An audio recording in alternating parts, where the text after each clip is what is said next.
আজ আমার বিয়ে। নিজেকে অনেক ভাগ্যবান মনে হচ্ছে, কারণ যার সাথে আমার বিয়ে হবে তার সাথে আমার প্রায় 1 বছর রিলেশন ছিল। আর আজ আমাদের ভালোবাসা পূর্ণতা পেতে চলেছে। ও, আপনাদের তো আমার পরিচয় দেওয়া হয় নাই। আমি আদনান সামিরাজ, মা বাবার একমাত্র ছেলে। আর আজ আমার বিয়ে। আমার যার সাথে বিয়ে হবে তার নাম ঈশা। আমরা একে অপরকে অনেক ভালোবাসি। কিছুক্ষণ পরে আমার বাবা আমার রুমে আসলো আর বলল, রাজ, তুই এখনো রেডি হওয়া বাদ দিয়ে বসে আছিস কেন? তাড়াতাড়ি রেডি হয়ে নে, সবাই তো অপেক্ষা করতেছে তোর জন্য। আব্বু তুমি যাও, আমি 2 মিনিটের মধ্যে আসছি।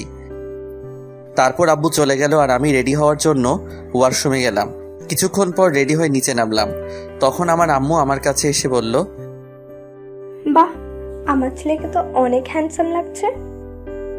থ্যাংক ইউ আম্মু। হয়েছে, এখন যাও, সবাই গাড়িতে অপেক্ষা করছে। আম্মু এখন আসি। আম্মুর কাছ থেকে বিদায় নিয়ে আমি গাড়িতে গিয়ে বসলাম। আর তখন আমার বন্ধুরা আমাকে নানানভাবে জ্বালাতে লাগলো। কিছুক্ষণ পরে আমি আমার শ্বশুরবাড়ি এসে পৌঁছালাম। শ্বশুরবাড়ির সবাই আমাকে অনেক আদরেই বরণ করে নিল। আমিও আমার বন্ধুরা সবাই বসে আছি। তখন আমার আব্বু আমার কাছে এসে বলল, রাজ, একটু এদিকে আয়, তোর সাথে আমার কিছু কথা। জি আব্বু বলো। ঈশা অন্য ছেলের সাথে পালিয়েছে। এই কথা শোনার পর মনে হলো যেন কেউ সজোরে আমার বুকে আঘাত করলো। তাও আমি নিজেকে সামলে নিয়ে বললাম, কি বলছে এগুলা? ঈশা আমার সাথে এমন করতে পারে না। আমারও প্রথমে তাই মনে হয়েছিল, তারপর এটা দেখার পর বিশ্বাস করতে বাধ্য হলাম। আমি বাবার হাত থেকে চিঠিটা নিয়ে পড়তে শুরু করলাম। সেখানে লেখা ছিল, প্রিয় রাজ, পারলে আমায় ক্ষমা করে দিও। তোমার সাথে রিলেশন চলাকালীন আমি আরেকজনকে ভালোবেসে ফেলি, আর সে বাংলাদেশের সবচেয়ে বড় কোম্পানি আর কোম্পানির ম্যানেজার, আর তুমি শুধু একজন সাধারণ কর্মচারী। তাই আমি অনেক ভেবে এই সিদ্ধান্তই নিয়েছি যে আমি তোমার সাথে না, মেহেদের সাথেই বিয়ে করব। তাই আমাকে মাফ করে দিও। ইতি ঈশা। আমি ঈশা চিঠিটা পড়ে হাসলাম আর ভাবতে থাকলাম যে মানুষ টাকার জন্য কত কিছুই না করতে পারে। ঠিক তখন ঈশার বাবা এসে আমার বাবাকে বলল, দেখুন, আমার মেয়ে যা করেছে তার জন্য আমরা অনেক লজ্জিত। তাই বলছিলাম, যদি আমার ছোট মেয়ে নিশিকে আপনার ছেলের সাথে যদি বিয়ে দিতেন। আমার ছেলেকে কি আপনার খেলনা মনে হয় যে যার তার সাথে ওর বিয়ে দিব? তখন আমি আমার বাবাকে বললাম যে আমি এই বিয়ে করতে রাজি, তাই যত তাড়াতাড়ি সম্ভব বিয়ের ব্যবস্থা করতে। এর কিছুক্ষণ পরে আমাদের বিয়ে হয়ে যায় আর আমার নতুন বউ নিয়ে বাসায় চলে আসি। বাসায় আসার পর আমি সোজা ছাদে চলে যাই আর ভাবতে থাকি আমার জীবনটা কেমন করে হঠাৎ করে বদলে গেল। কি হওয়ার ছিল আর কি হলো। না, এরকম করে চলা যাবে না। কিছুক্ষণ পরে দেখি আমার বাবা আমার পাশে দাঁড়িয়ে আছে আর আমাকে উদ্দেশ্য করে বলল, দেখ রাজ, যা হওয়ার তা হয়েই গেছে, এখন আর কিছু করার নাই। তাই বলছিলাম তুই এখন ঘরে যা। আব্বু যাব, তার আগে তোমার সাথে আমার কিছু কথা আছে। এতে অনুমতি নেওয়ার কি আছে? যা বলতে চাস বল। আব্বু, আমি সবকিছু দায়িত্ব বুঝে নিতে চাই। তুমি সবকিছুর ব্যবস্থা করো, আমি 2 দিন পরে সবকিছু শুরু করব। ও, এই কথা? তুই কিছু চিন্তা করিস না, আমি সবকিছুর ব্যবস্থা করছি।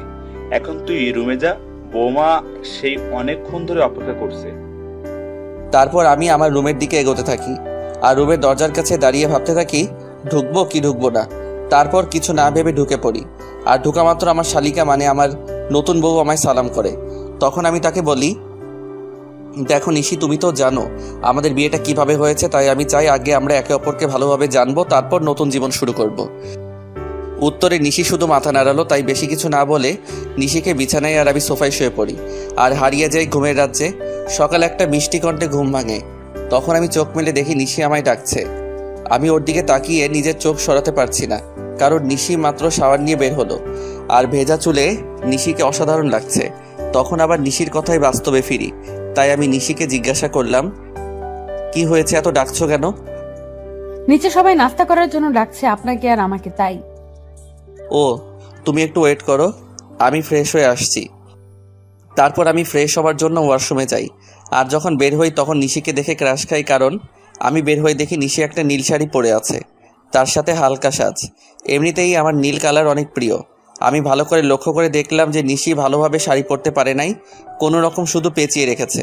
এটা দেখে আমি জোরে হেসে দিলাম। আর তখন নিশি আমার কাছে এসে বলল, এ কি আপনি পাগলের মতো হাসছেন কেন? কি আমি পাগল? নয়তো কি, পাগল না হলে কেউ এমন করে হাসে? তোমার শাড়ি পরা দেখলে যে কেউ পাগল হয়ে যাবে, বলে আবার হাসতে শুরু করলাম। দেখুন, একদম হাসবেন না।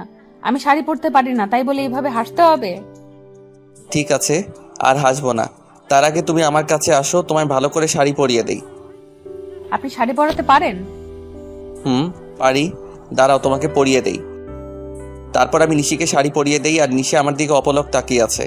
শাড়ি পরানোর শেষে আমি নিশির দিকে তাকিয়ে ওর প্রেমে পড়ে যাই, কারণ শাড়িতে নিশিকে অপরূপ সুন্দর লাগছে, আর নিশি দেখতে ঈশার থেকে অনেক সুন্দর।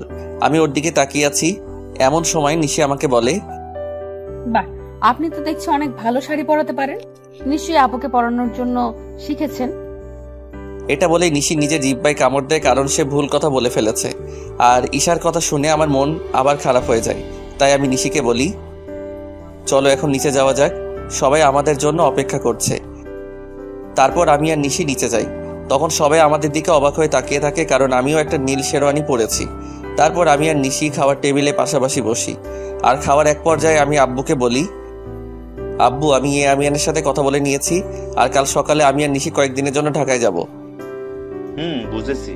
আর আমিও সব কথা বলে রেখেছি, কালকে সকালে তোদের ঢাকার ফ্লাইট। আমি যা যা বলেছিলাম সবকিছুর অ্যারেঞ্জমেন্ট কি হয়ে গেছে আব্বু? না, সব হয় নাই, তবে আজকের মধ্যেই সব ব্যবস্থা হয়ে যাবে। তারপর আরো কিছু কথা বলে আমি আর নিশি রুমে চলে আসলাম। তখন নিশি আমায় জিজ্ঞাসা করলো যে আমরা কেন ঢাকায় যাব। তাই আমি তাকে বললাম যে এটা আমার তরফ থেকে নিশির জন্য সারপ্রাইজ। আর আমি নিশিকে ব্যাগ গুছিয়ে রাখতে বলি। নিশি আমার কথা মতো নিজের ব্যাগ গুছিয়ে রাখে।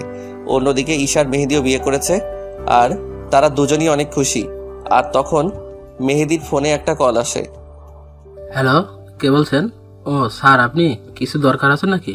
ওকে স্যার, আমি সব ব্যবস্থা করে দেব। এখন রাখি। কে ফোন করেছিল? আমাদের নিউ সিইও ফোন করেছিল আর বলল যে কাল উনিও ওনার ওয়াইফ আসবে ঢাকায়, তাই একটা গ্র্যান্ড পার্টির অ্যারেঞ্জমেন্ট করা হয়েছে, আর সেখানে আমাকে আর আমার বউকে উপস্থিত থাকতে হবে। ও চলো এখন ঘুমাতে যাই, কাল আবার অনেক কাজ আছে। তারপরের দিন মেহেদি আর ঈশা পার্টিতে যায়, আর তার পৌঁছানোর কিছুক্ষণ পরে হেলিকপ্টারে করে মেহেদির নিউ বস আসে, আর অফিসের সব স্টাফ তাকে স্বাগতম জানানোর জন্য যায়।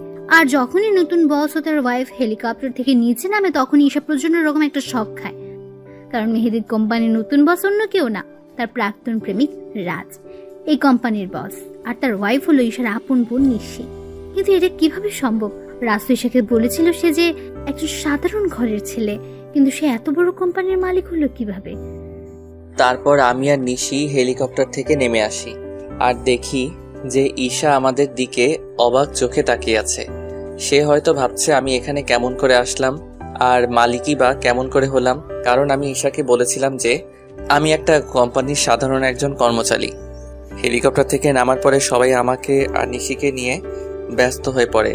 তখন ঈশা আর ওর হাজব্যান্ড মেহেদি আমাদের কাছে আসে আর আমাদের স্বাগতম জানায়। তখন ঈশা আমাকে বলে, রাজ, তুমি এখানে কি করে? আর তুমি এ&আর কোম্পানির সিও হলে কিভাবে? কেন মিস ঈশা, অবাক হচ্ছেন নাকি? এখানে তো অবাক হওয়ার কিছুই নেই, কারণ আমি আপনাকে একবার বলেছিলাম বিয়ের পরে আপনার জন্য একটা বড় সারপ্রাইজ অপেক্ষা করছে, কিন্তু আপনি কি করলেন? আমি ঈশার সাথে কথা বলছিলাম, তখন মেহেদি এসে আমাকে বলল, স্যার, এই হলো ঈশা, আমার ওয়াইফ। 2 দিন হলো আমাদের বিয়ে হয়েছে। Nice to meet you miss Isha. Thank you sir. তা মেহেদি সাহেব, আমি যা যা বলেছিলাম সবকিছুর অ্যারেঞ্জমেন্ট কি হয়েছে? জি স্যার, সবকিছুর অ্যারেঞ্জমেন্ট করা হয়েছে। আপনি কি আগে একটু রেস্ট নিয়ে নেবেন নাকি? আমি আর নিশি আগে একটু রেস্ট নিব, তারপরে পার্টিতে জয়েন করব। আর আপনাকে পরিচয় করিয়ে দেই, ইনি হলেন নিশি, আমার ওয়াইফ। হ্যালো ম্যাম, কেমন আছেন? জি, ভালো আছি। তখন আমি ঈশার দিকে লক্ষ্য করে দেখি সে আমার আর নিশির দিকে অবাক চোখে তাকিয়ে আছে। তাই আমি মনে মনে বলি, এখনো তো কিছুই দেখোনি, দেখতে থাকো কি হয়। তখন মেহেদি আমাকে আর নিশিকে একটা রুমে নিয়ে যায় আর বলে এখানে কিছুক্ষণ রেস্ট নিতে। এই বলে মেহেদি সাহেব সেখান থেকে চলে যায়। তখন নিশি আমার কাছে এসে বলে, এগুলো কি হচ্ছে আমাকে কি প্লিজ বলবেন? মানে কিসের কথা বলছো তুমি? বুঝতে পারছেন আমি কিসের কথা বলছি? কই না তো। বুঝতে পারছেন না নাকি বুঝতে চাইছেন না? আরে তুমি বুঝাই না বললে কেমন করে বুঝবো? এগুলো কি? আমি তো শুনেছিলাম আপনি একটা কোম্পানির একজন সাধারণ কর্মকর্তা। শুধু আমি না, আমার পরিবার জানতো যে আপনি একটি কোম্পানিতে কাজ করেন। তাহলে হুট করে এত বড় কোম্পানির সিইও কেমন করে হলেন? হুট করে আমি এই কোম্পানির সিইও হই নাই। এই কোম্পানির ওনার হলো আমার বাবা, বুঝেছো? আর সেই হিসেবে আমি এই কোম্পানির সিইও। আর কেন আমি আমার আসল পরিচয় গোপন করেছি সেটা না হয় তোমাকে পরে বলবো। সেটা না হয় বুঝলাম, কিন্তু আপনি কেন আপনার আসল পরিচয় গোপন করলেন সেটা আগে বলুন। বললাম তো আমি তোমাকে সব বলবো, তার আগে তুমি কান্না বন্ধ করো। নিশিকে নিজের বুকের মাঝে জড়িয়ে নিয়ে কেন জানি নিশির কান্নাটা আমার সহ্য হলো না। তারপর নিশিও আমায় জড়িয়ে ধরে কান্না করতে থাকলো। এইভাবে কিছুক্ষণ নিশি কান্না করলো। তারপর যখন সে বুঝতে পারলো যে সে আমায় জড়িয়ে ধরে আছে, তখন হঠাৎ করে আমায় ছেড়ে দিয়ে বলল, আমি সরি, আসলে আমি বুঝতে পারি নাই তাই এমনটা করেছি। আসলে আমি একটু ইমোশনাল হয়ে পড়েছিলাম তো তাই। ইটস ওকে নিশি, তুমি গিয়ে ফ্রেশ হয়ে নাও, আমাদের আবার নিচে পার্টিতে যেতে হবে।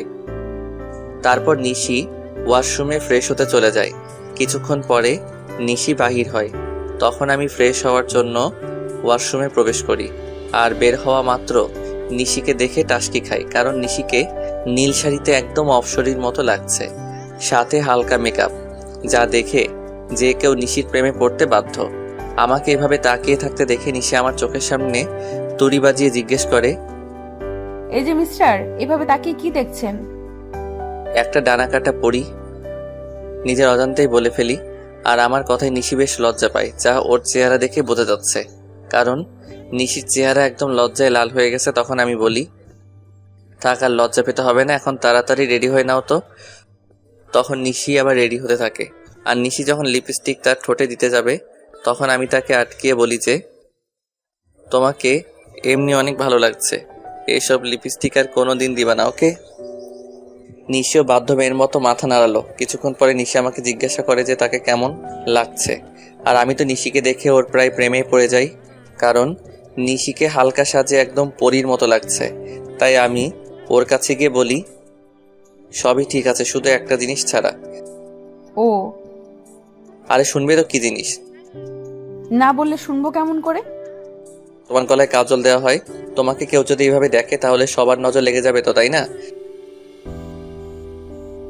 তারপর আমি নিজের হাতে নিশির ঘাড়ে কাজল লাগিয়ে দেই। আর আমার ছোঁয়া পাওয়া মাত্র নিশি কিছুটা কেঁপে ওঠে। আর নিশির এত কাছে গিয়ে আমিও কেমন যেন একটা ঘোরের মধ্যে চলে গেছিলাম।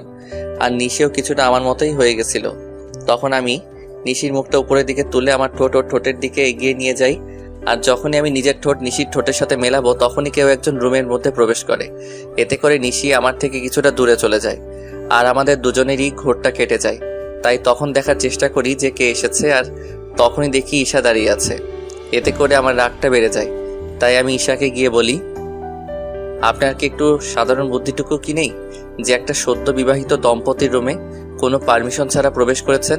আসলে আমি তো জানতাম না ভেতরে কি হচ্ছিল, আর তোমার রুমে ঢুকতে তো আগে কখনো পারমিশন লাগেনি তাই।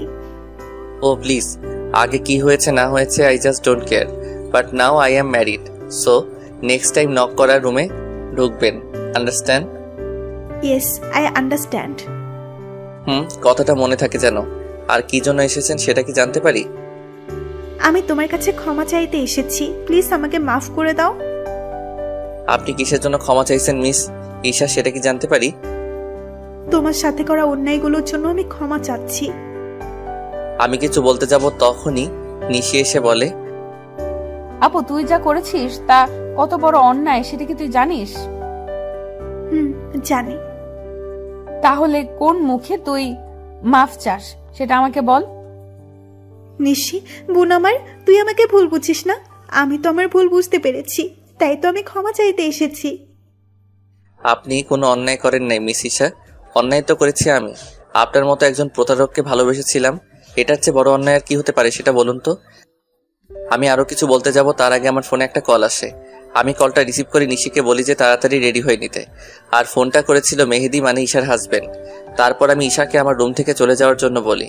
কিছুক্ষণ পর নিশি বের হয়ে আসে, আর আমি তো নিশিকে দেখে রীতিমতো টাসকে খেয়ে যাই, কারণ নেভি ব্লু শাড়িতে নিশি অসাধারণ লাগছে, তার সাথে হালকা মেকআপও করেছে। আমাকে এভাবে তাকিয়ে থাকতে দেখে নিশি আমাকে বলে, এই যে মিস্টার রাজ, এখানে দাঁড়িয়ে থাকবেন নাকি নিচেও যাবেন? যাব। আর তোমাকে কিন্তু অনেক কিউট লাগছে মিসেস রাজ। আমার মুখে মিসেস রাজ ডাক শুনে নিশি অনেক খুশি হয়, যা ওর মুখ দেখে বোঝা যাচ্ছিল। তখন আমি আবার নিশিকে বললাম, কি হলো, নিচে যাবে না নাকি? তারপর আমি আর নিশি দুজনে একসাথে নিচে যাই, আর সেখানে থাকা সবাই আমাদের স্বাগত জানায়। তারপর আমি নিশিকে একে একে সবার সাথে পরিচয় করিয়ে দেই, আর সবাই নিশিকে অনেক পছন্দ করে আর অনেক তারিফও করে। এগুলো দেখে ঈশা অনেকটা জেলাস ফিল করে, কারণ এগুলা ঈশা পাওয়ার কথা ছিল, কিন্তু তার লোভের কারণে সে সবকিছু হারিয়েছে। পার্টি শেষ হওয়ার পরে আমি আর নিশি নিজেদের রুমে চলে আসি। আর রুমে আসার পরে নিশি আমাকে বলে, আপনাকে একটা কথা জিজ্ঞেস করার ছিল, যদি কিছু মনে না করেন তাহলে করব। বলো, তোমার কি বলার আছে? আপনার আর আপুর পরিচয় হলো কিভাবে, এটাই জানতে চাচ্ছিলাম। যদি না বলতে চান তাহলে থাক, বলা লাগবে না। বুঝলাম, তাহলে শুনো। তারপর আমি বলতে শুরু করলাম, আমি তখন সবেমাত্র লেখাপড়া শেষ করে দেশে ফিরেছি। তো একদিন আমিও আমার বন্ধুরা মিলে প্ল্যান করলাম কোথাও ঘুরতে যাব, কিন্তু সেটা দেশের ভিতরেই। তাই সবাই মিলে ঠিক করলাম যে সিলেটে যাব। তো সবাই মিলে বেরিয়ে পড়লাম সিলেটের উদ্দেশ্যে। সব ফ্রেন্ড একসাথে যাব, তাই বাসে করে যাচ্ছিলাম, কিন্তু বাসে উঠে বাঁধে এক বিপত্তি। আমার সব ফ্রেন্ডের সিট এক জায়গায় পড়েছিল, আর আমার সিট পড়েছিল এক মেয়ের সাথে। তাই কিছু করার না থাকায় বাধ্য হয়ে সিটে বসে পড়ি। কিছুক্ষণ পরে যখন মেয়েটি আসে, আমি তার দিকে তাকিয়ে রীতিমতো টাসকি খাই, কারণ এত সুন্দরী মেয়ে আমি এর আগে কখনো দেখি নাই। মেয়েটির পরনে ছিল একটা নেভি ব্লু লং 3 পিস, তার সাথে ম্যাচিং জুয়েলারি, সাথে হালকা সাজ। দেখে মনে হচ্ছিল জান্নাতের অপ্সরী। আমি তার দিকে এক ধ্যানে তাকিয়েছিলাম। আমার এইভাবে তাকানো দেখে মেয়েটি বলে ওঠে, এই যে মিস্টার, দেখা শেষ হইলে আমাকে বসার জায়গাটা দিন। মেয়েটির এমন কথায় আমি কিছুটা লজ্জা বোধ করি, তাই আর কিছু না বলে ওনাকে বসার জায়গাটা দিয়ে দেই। কিছুক্ষণ পরে বাস ছেড়ে দেয়। মেয়েটি কিছুক্ষণ পরে আমায় জিজ্ঞাসা করে, হাই, আমি ঈশা, আপনার নামটা কি জানতে পারি? আমি রাজ। বাহ, চেহারার সাথে নামেরও মিল আছে। সিলেট যাচ্ছেন নিশ্চয়? আপনি কেমন করে জানলেন? শালার এমন আবাল তো জীবনেও দেখি নাই। সিলেটের বাসে করে মানুষ অন্য কোথাও কি যাইতে পারে বলেন তো?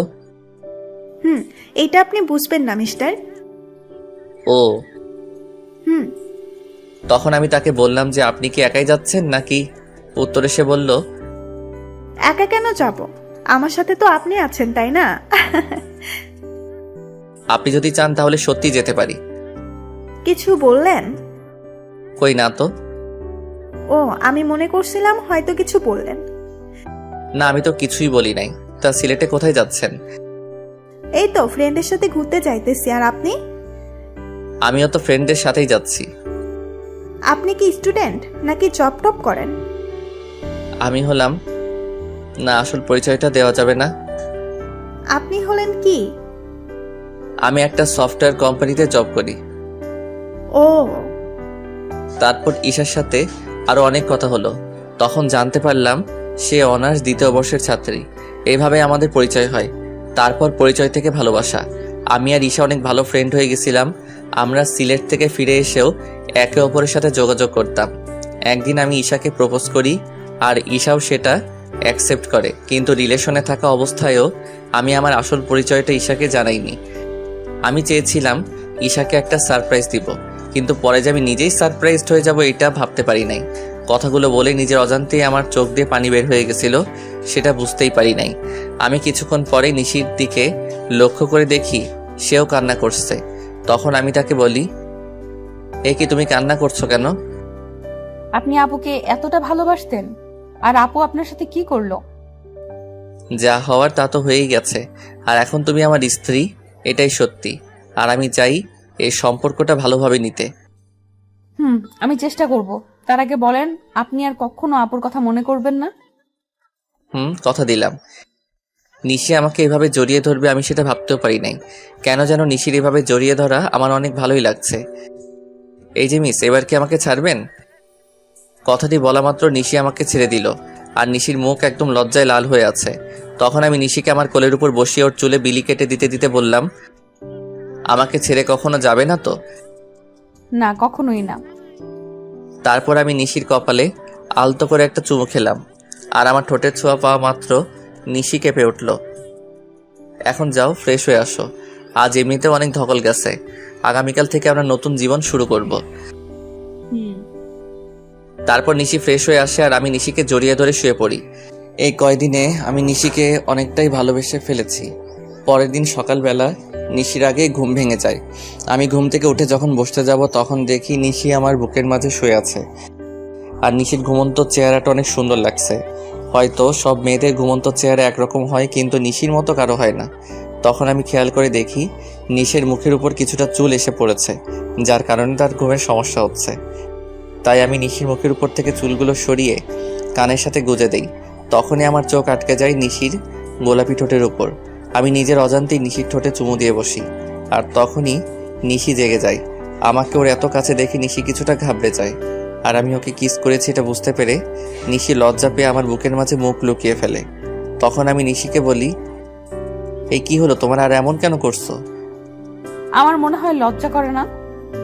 বাবা, এখন এত লজ্জা, তাহলে রাতে যা হবে তখন কি করবা? যা ফাজিল কোথাকার, মুখে কিচ্ছু আটকায় না। নিশি জানো, তোমার ঠোঁটের স্বাদ কিন্তু সেই রকম। যা দুষ্টু। এই বলে ওয়াশরুমে পালালো, আর আমি বসে বসে ভাবতে লাগলাম পাগলিটা এই কয়দিনে আমাকে অনেক ভালোবেসে ফেলেছে, আর আমিও ওকে অনেক ভালোবেসে ফেলেছি। কিছুক্ষণ পরে নিশি ওয়াশরুম থেকে বাহির হলো, আর আমি ফ্রেশ হতে চলে গেলাম। আমি ফ্রেশ হয়ে এসে দেখি নিশি চুল মুছছে। তখন আমি নিশিকে পেছন থেকে জড়িয়ে ধরি, আর নিশির চুলের মধ্যে নাক ডুবিয়ে দিই। এতে নিশি কিছুটা কেঁপে ওঠে। আমি নিশির চুলের গন্ধে কোথায় যেন হারিয়ে গিয়েছিলাম। নিশির ডাকে আমার ঘোর ভাঙলো।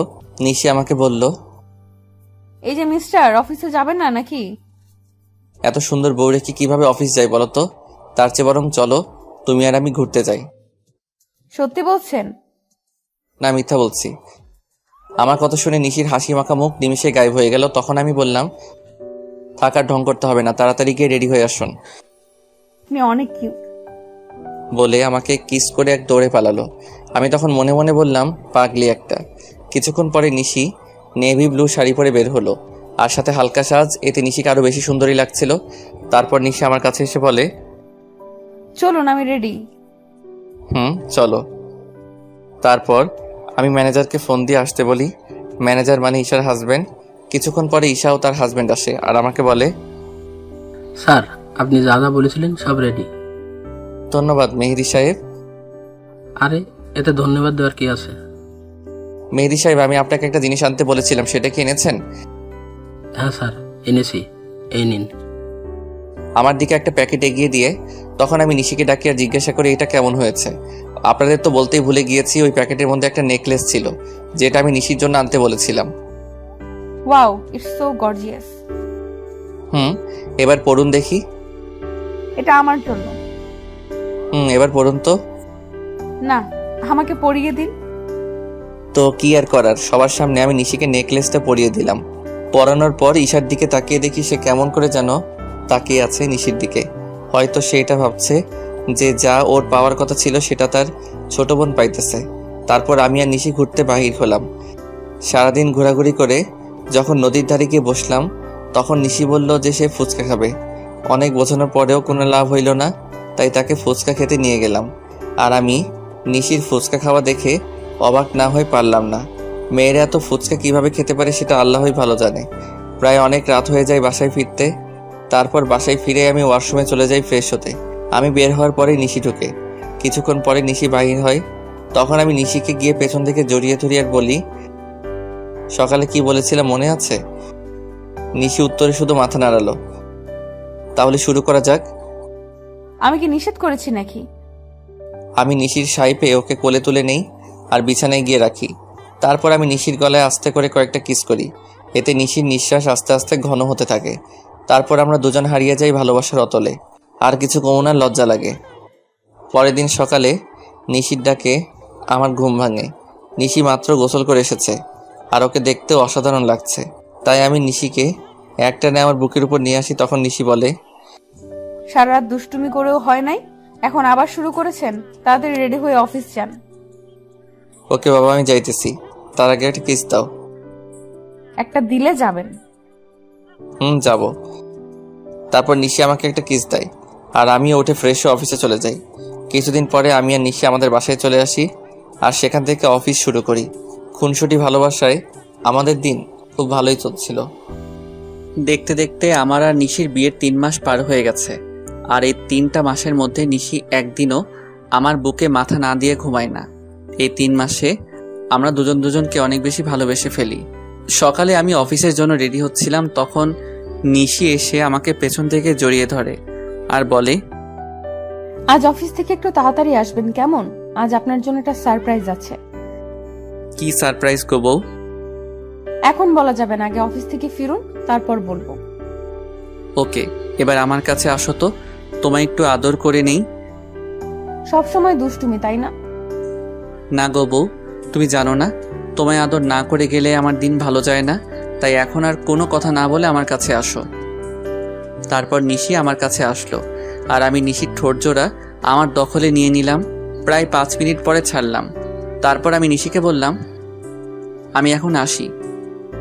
আপনি খুব স্বার্থপর। কেন গো, আমি আবার কি করলাম? আপনি তো ঠিকই আপনার ভাগের আদরটা নিলেন আর আমার পাওনাটা না দিয়েই চলে যাচ্ছে। ও কি বোঝাতে চাইছে সেটা আমি বুঝতে পেরে আমি নিশিকে আমার কাছে ডাকি, কিন্তু সে আসবে না। মহারানী বলে, নিশি বাবু আমার কাছে আসো। আমি কোনো বাবু নই, আর নিশি রাগ করেছে, তাই কারোর সাথে কথা বলবে না। ও তাই? দেখি এবার নিশি কেমন করে রাগ করে থাকে। এই বলে নিশিকে আমার কাছে নিয়ে এসে ওর কপালে একটা ভালোবাসার পরশ এঁকে দেই আর নিশি আমাকে শক্ত করে জড়িয়ে ধরে। নিশি শোনা, এবার ছাড়ো, আমার তো অফিসে লেট হয়ে যাচ্ছে। আর একটু থাকি না। না বাবু, আবার পরে থেকো, আমি এখন অফিসে যাব যে। ওকে, সাবধানে যাবেন কিন্তু। যথাজ্ঞা মহারানী। যাও বৎস। বলেই হাসতে শুরু করলো। উফ, এই হাসিটার জন্য আমি সব করতে পারি। এই যে মিস্টার, এবার যান। বাই। তারপর আমি অফিসে চলে আসি, কিন্তু অফিসেও মন বসছে না। তাই নিশিকে ফোন দিলাম। অপরদিকে নিশি ভাবছে, আজ যখন ও জানতে পারবে যে ও বাবা হতে চলেছে, তখন কতই না খুশি হবে। আমার যে আর অপেক্ষা সহ্য হচ্ছে না, মন চাইছে ওকে এক্ষুনি গিয়ে বলে আসি। নিশি এগুলো ভাবছিল, এমন সময় ওর ফোনটা বেজে ওঠে আর নিশি ফোনের স্ক্রিনে তাকিয়ে দেখে আমি ফোন দিয়েছি। তাই সে তাড়াতাড়ি ফোনটা রিসিভ করে আর বলে, কি হলো বর, এত জলদি আমার কথা মনে পড়ে গেল? গো বউ, তোমার কথা তো সব সময় মনে পড়ে, কিন্তু কি করব বলো?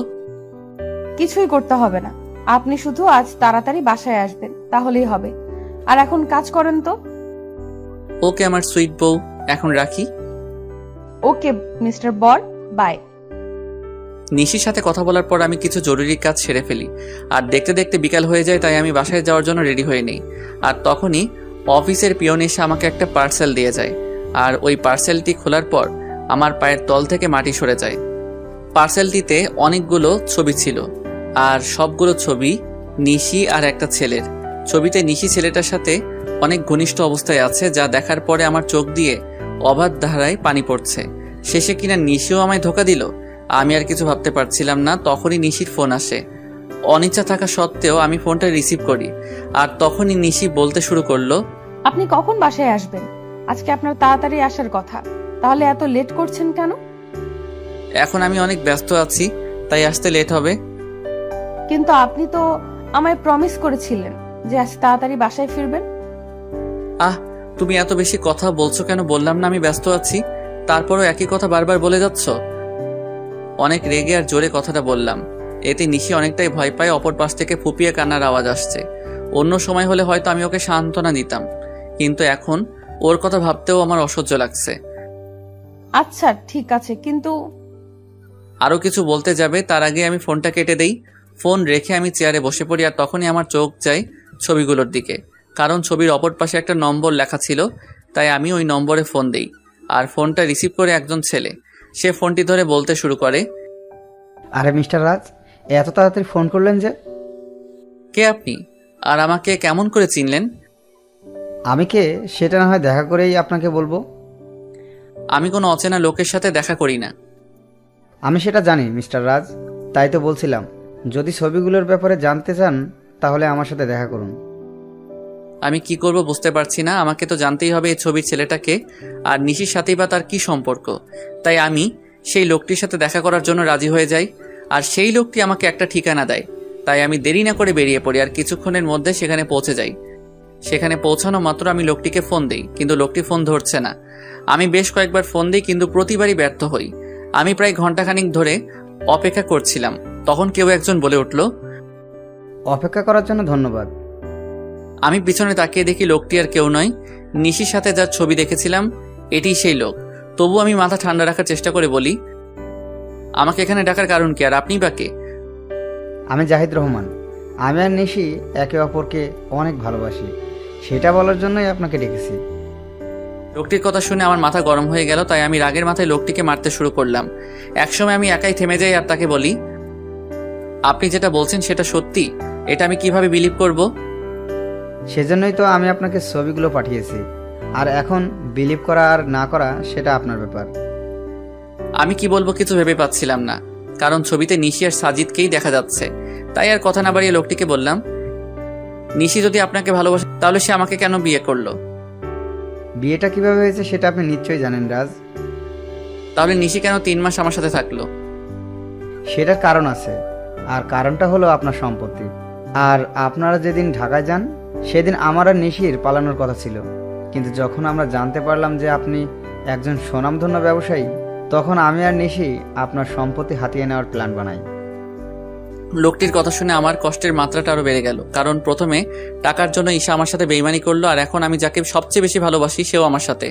না, আর কিছু ভাবতে পারছি না। তাই আমি হোটেল থেকে বের হয়ে আসি, আর আমার উকিলকে ফোন দিয়ে ডিভোর্স পেপার তৈরি করতে বলি। তাই মাত্র 1 ঘন্টার মধ্যে উকিলের কাছ থেকে ফিরতে ফিরতে প্রায় রাত 1টা বেজে যায়। তাই আমি বাসার কাউকে বিরক্ত না করে আমার কাছে যে চাবি ছিল সেটা দিয়ে দরজা খুলে ভিতরে যাই, আর ভিতরে গিয়ে দেখি নিশি বসে বসে ফুপিয়ে ফুপিয়ে কান্না করছে। যেখানে আমার কষ্ট হওয়ার কথা সেখানে আমার প্রচুর রাগ হচ্ছে।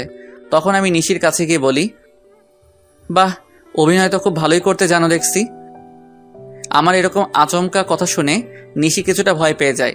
পরে সে নিজেকে সামনে নিয়ে বলে, মানে আপনি কি বলতে চাইছেন? আমি কি বলতে চাইছি সেটা বুঝতে পারছো না, নাকি বোঝার চেষ্টা করছো না? কি বলছেন এসব? আমি তো কিছুই বুঝতে পারছি না। Enough is enough Nishi, and don't touch me.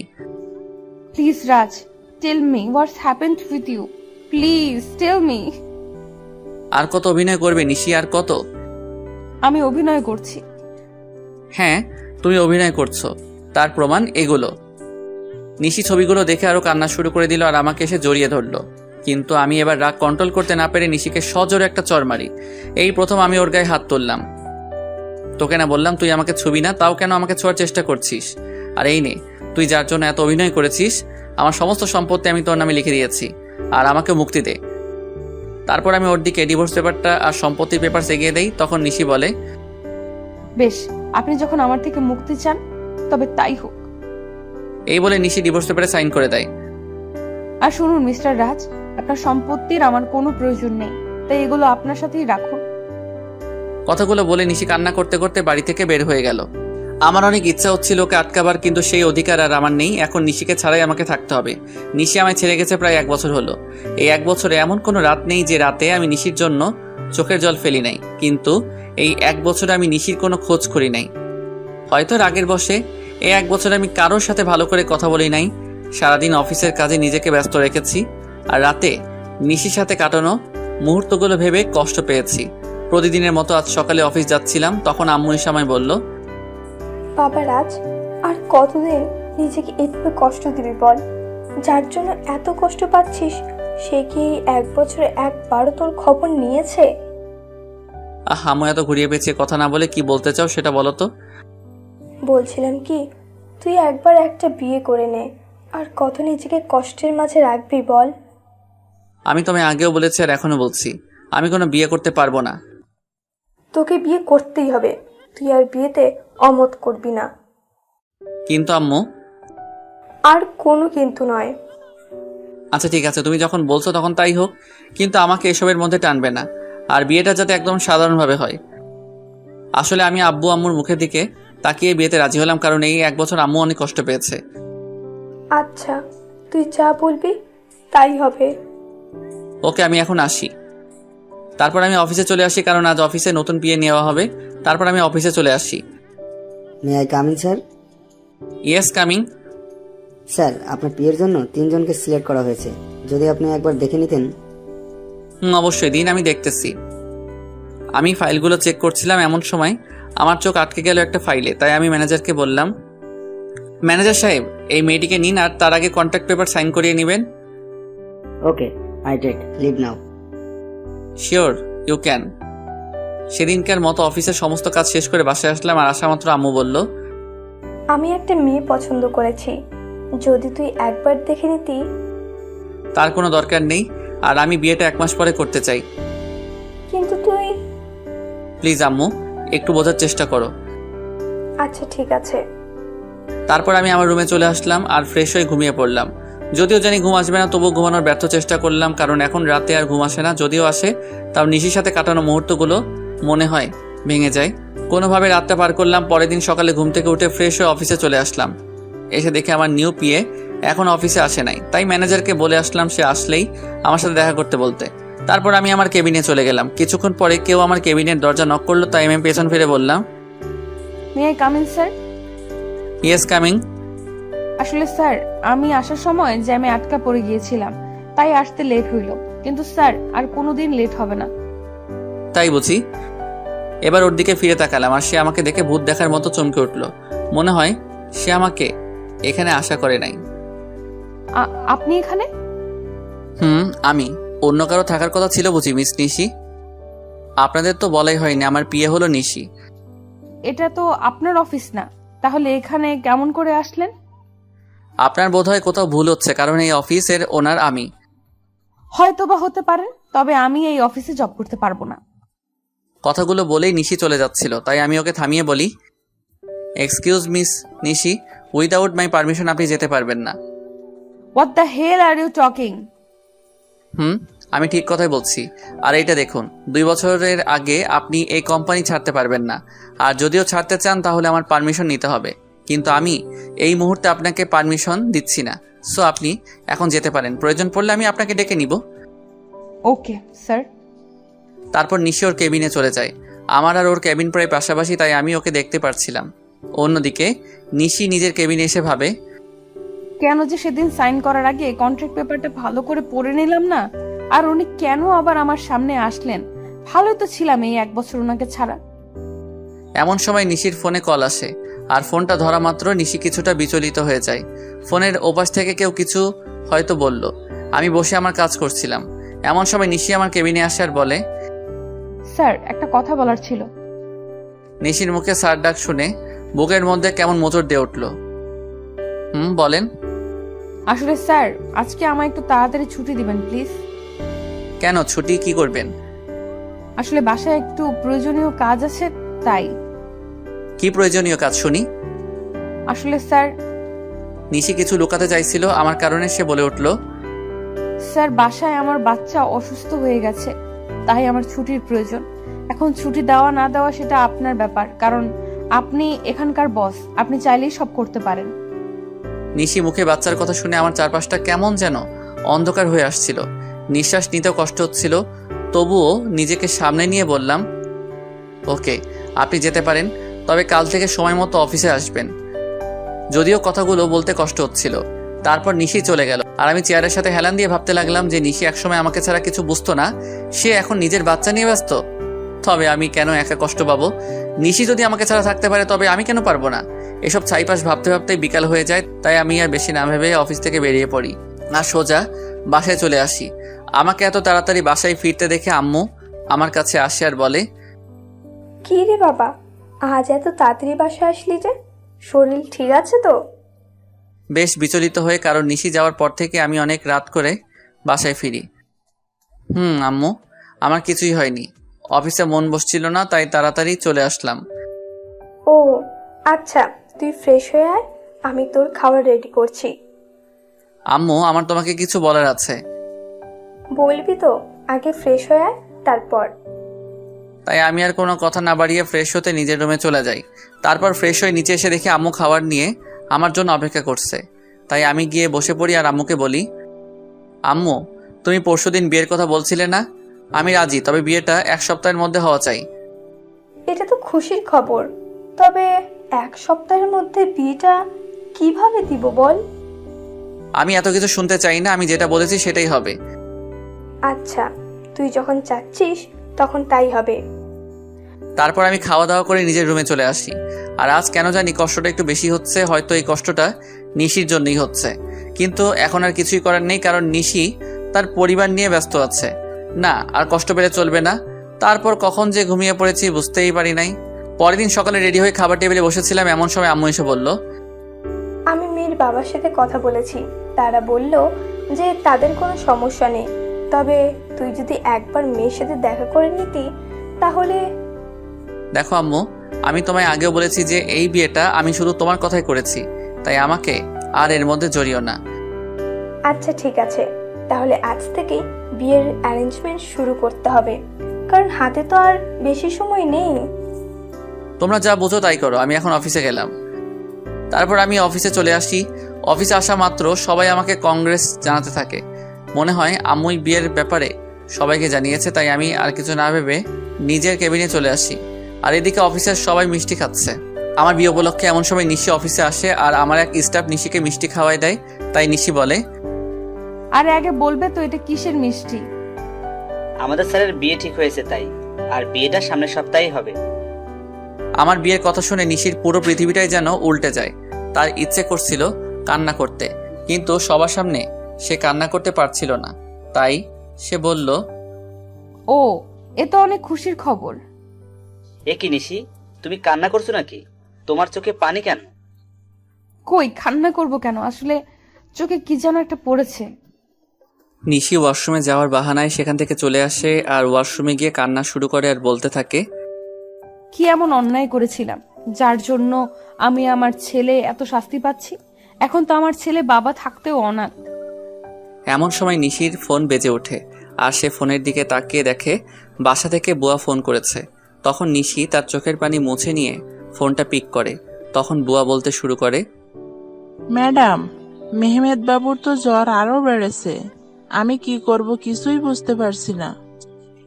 Mehmed রাজ ও নিশির ভালোবাসার অংশ, যা রাজ জানে না। সে মনে করে নিশি অন্য কাউকে বিয়ে করেছে। তুমি বাবুকে একটু ঘুম পাড়ানোর চেষ্টা করো, আমি কিছুক্ষণ পরে আসছি। নিশি তার বুয়ার সাথে কথা বলছিল, এমন সময় আমি নিশিকে ডেকে পাঠাই। তখন নিশি এসে বলে, may I come in sir? Yeah coming. Sir আমায় ডেকেছিলেন? তুমি মনে হয় স্টাফদের কাছ থেকে শুনেছ, তবু তোমায় বলছি, নেক্সট উইক আমার বিয়ে। স্যার, শুনেছি। কথাটি বলার সময় নিশির গলাটা ধরে আসছিল আর ওর চোখের কোনায় পানিও জমতে শুরু করেছিল, যা আমার চোখ এড়ায় নাই। আমি চাচ্ছি আমার বিয়ের সকল অ্যারেঞ্জমেন্ট তুমি করো, যদি তোমার আপত্তি না থাকে। না স্যার, আমার কোনো আপত্তি নেই, আর আমি তো আপনার পিএ, এগুলো করা আমার কর্তব্য। তাহলে কাজে লেগে পড়ুন। আমাকে যত কষ্ট দিয়েছো তার চেয়ে বেশি কষ্ট আমি তোমায় দিব নিশি। হঠাৎ আমার ফোনটি বেজে ওঠে, দেখে আম্মু ফোন করেছে। তারপর আমি ফোন রিসিভ করি আর আম্মুর সাথে কথা বলা শেষ করে নিশিকে বলি, মিস নিশি, আমার সাথে চলুন। কোথায় স্যার? এত প্রশ্ন না করে চলুন তো।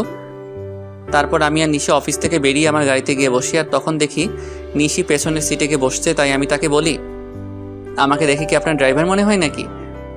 তা কেন মনে হবে? তাহলে তুমি পিছনে কেন বসছো? তারপর নিশি সামনের সিটে এসে বসলো আর আমি গাড়ি ড্রাইভ করা শুরু করলাম। কিছুক্ষণ পরে গাড়ি একটা রেস্টুরেন্টের পাশে দাঁড় করালাম আর নিশিকে বললাম, চলো ভেতরে। আমরা এখানে কেন আসলাম? আমি ওর প্রশ্নের জবাব না দিয়ে ভেতরে ঢুকে গেলাম আর পেছন ফিরে দেখি নিশিও আসছে। আমি রেস্টুরেন্টে ঢোকার পরে একটা মেয়ে এসে আমাকে জড়িয়ে ধরে আর আমিও নিশিকে দেখিয়ে মেয়েটিকে জড়িয়ে ধরি আর নিশির দিকে তাকিয়ে দেখি ও এখনই কান্না করে দিবে এমন অবস্থা। তারপর আমি বলি, নিশি, এ হলো মায়া, আমার বাগদত্তা, আর মায়া এ হলো নিশি, আমার পিয়ে। আমার মুখে নিশি হয়তো পিয়ে শব্দটা আশা করেনি, আর মায়ার পরিচয় পাওয়ার পর নিশি এবার আর নিজের চোখের জল আটকে রাখতে পারে নাই, যার কারণে ওর চোখ থেকে অবাধ ধারায় জল পড়তে থাকে। আর আপনারা হয়তো ভাবছেন মায়া এখানে কেমন করে আসলো আর আমি বা ওকে কেমন করে চিনলাম, তাহলে শুনুন। আমি যখন অফিসে ছিলাম তখন আম্মু ফোন দেয় আর বলে মায়ার সাথে দেখা করার কথা। যদিও আমি প্রথম দিকে আম্মুকে নিষেধ করে দেই যে আমি মায়ার সাথে দেখা করব না, কিন্তু পরে আমার নিশির কথা মনে হয়, তার সাথে মনে হয় ওর ধোকা দেওয়ার কথা। তাই আমি মায়ের সাথে দেখা করতে রাজি হয়ে যাই আর আমার সাথে নিশিকেও নিয়ে আসি। তো গল্পে ফেরা যাক। মায়ার পরিচয় দেওয়ার পর আমি নিশির দিকে তাকাই, তখন দেখি নিশির চোখ দিয়ে জল গড়িয়ে পড়ছে। কেন জানি নিশির চোখের জল আমার সহ্য হচ্ছিল না, তাই আমি ওকে বলি, Nishi are you okay? Yes sir. তাহলে তোমার চোখে জল কেন? কই না তো, আসলে স্যার প্রচুর গরম পড়েছে তো তাই এমন মনে হচ্ছে। স্যার আপনারা বসুন, আমি ওয়াশরুম থেকে ফ্রেশ হয়ে আসছি। তারপর নিশি ওয়াশরুমে চলে যায়। ওয়াশরুমে গিয়ে নিশি জোরে কান্না করতে থাকে, কিন্তু তার এই কান্না দেখার কোনো মানুষ সেখানে উপস্থিত ছিল না, তাই হয়তো সে কান্না করতে পারছিল। নিশি কান্না জড়িত কণ্ঠে বলছিল, হে আল্লাহ, আমার সাথেই কেন এরকম হয়? ভালোই তো ছিলাম আমি ওকে ছাড়া, তবু কেন ওকে আবার আমার জীবনে ফিরিয়ে আনলে? যখন আনলে তাহলে সে অন্য কারো হয়ে যাচ্ছে। আমি আর আমার বাচ্চা তো ভালোই ছিলাম ওকে ছাড়া, তবু কেন এমনটা হচ্ছে? আমার বাচ্চা কি কোনোদিন তার বাবার পরিচয় আর আদর পাবে না? কিন্তু নিশি কোনোভাবেই নিজের কান্না থামাতে পারে না। কিন্তু সে তার বাচ্চার কথা ভেবে নিজেকে শক্ত করে আর বোঝায় তার বাবুর জন্য হলেও নিজেকে শক্ত রাখতে হবে। প্রায় আধা ঘন্টা পরে নিশি ওয়াশরুম থেকে বের হলো আর রাজ তার চেহারা দেখে রীতিমতো ভয় পেয়ে গেল, কারণ তার চোখগুলো লাল হয়ে আছে, তার সাথে ফুলেও গেছে। আর মানে নিশি এতক্ষণ কান্না করছিল, কিন্তু নিশির কান্না করার তো কোনো কারণ এখানে নেই, তবুও সে কেন কান্না করছিল আমি কিছুই বুঝতে পারছিলাম না। তখন নিশি আমাদের কাছে আসলো আর চেয়ারে বসে পড়লো, আর আমি রেস্টুরেন্টের একজন স্টাফকে ডেকে খাবার অর্ডার করলাম। কিছুক্ষণ পর খাবার আসলো। আমি নিশিকে দেখানোর জন্য মায়াকে নিজের সাথে খাইয়ে দিচ্ছিলাম, আর এটা দেখে নিশি আর ঠিক থাকতে পারলো না, তার চোখগুলো আবার জলে ভরে গিয়েছিল, তাই সে এগুলো আড়াল করার জন্য বলল, স্যার আমার এখন যেতে হবে, এমনি তো আমার অফিস টাইম শেষ হয়ে গেছে। তুমি তো কিছুই খেলে না, খাওয়া শেষ করে তারপর যাও। না স্যার, এখন আর খাইতে মন চাইছে না। ওকে তাহলে যাও, আর কাল থেকে আমার বিয়ের এঙ্গেজমেন্টের সকল কাজ শুরু করে দিও। যদি কারো সাহায্য প্রয়োজন হয় তাহলে আমাকে বইল। ঠিক আছে স্যার, আমি এখন আসি। তারপর নিশি চলে যায় আর আমিও মায়া কিছু গল্প করতে থাকি। যদিও মায়ের সাথে কথা বলার কোনো ইচ্ছা আমার নেই, তাও আম্মুর কথা ভেবে বলছিলাম। অন্যদিকে নিশি বাড়িতে গিয়ে নিজের ছেলেকে জড়িয়ে ধরে কান্না শুরু করে দেয় আর বলতে থাকে, তোর বাবা খুব পচা, আমাকে একটুও বিশ্বাস করে না, এমনি তোকেও ভালোবাসে না, তাই তো আজ অন্য একটা মেয়েকে নিজের হাতে খাইয়ে দিচ্ছিল, কিন্তু একদিন আমাকে বলেছিল আমাকে ছাড়া আর অন্য কোনো মেয়েকে সে টাচ করবে না। এসব কথা বলছিল আর কান্না করছিল। একসময় কান্না করতে করতে নিশি ঘুমিয়ে পড়ল। আমি আর মায়া কিছুক্ষণ গল্প করার পরে রেস্টুরেন্ট থেকে বের হয়ে আসি, আর মায়া তার গাড়িতে করে বাসায় চলে যায়। আমি যখনই নিজের গাড়িতে উঠতে যাব তখনই কেউ আমার নাম ধরে ডাক দেয়। পেছন ফিরে দেখি নিশির বেস্ট ফ্রেন্ড মিম, তাই আমি তাকে বলি, কেমন আছো মিম, আর দেশে কবে ফিরলে? আসলে মিম দেশের বাইরে থাকতো। ভালো আছি ভাইয়া, আর কিছুদিন হলো দেশে ফিরেছি। নিশি কেমন আছে? আর ওকে আমি ফোন দিই কিন্তু ওর ফোনটা বন্ধ দেখায় কেন? নিশি কেমন আছে সেটা নিশি হয়তো ভালো জানে। আপনার কথার মানে বুঝলাম না। আর নিশি তো আপনার স্ত্রী, তাহলে কেমন সেটা আপনি জানবেন না কেন? নিশি আমার স্ত্রী ছিল, কিন্তু এখন নেই। কি বলছেন এগুলো? আমি তো কিছুই বুঝতে পারছি না। এখানে না বোঝার তো কিছুই নেই, মানে আমি আর নিশি আলাদা হয়ে গেছি। কিন্তু কেন? আপনারা দুইজন দুজনাকে তো ভালোবাসতেন। শুনতে চাও কেন? তাহলে শোনো। তারপর আমি 1 বছর আগের সকল ঘটনা মিমকে বলি আর ওই ছবিগুলো মিমকে দেখাই, আর মিম এগুলো দেখে আমায় যে কথা বলে সেগুলো শুনে আমার পুরো শরীরটা কাঁপতে থাকে। আমি কিভাবে এমনটা করতে পারলাম এগুলো ভেবেই কান্না চলে আসে আমার। আর মিম আমায় যে কথাগুলি বলে তা হলো, আপনি কি জানেন ছেলেটা কে? ছেলেটার নাম সাজিদ, এবং নিশি আর সাজিদ একে অপরকে ভালোবাসে। না, আপনি যেটা জানেন সেটা সত্যি নয়, সত্যিটা আমি আপনাকে বলছি।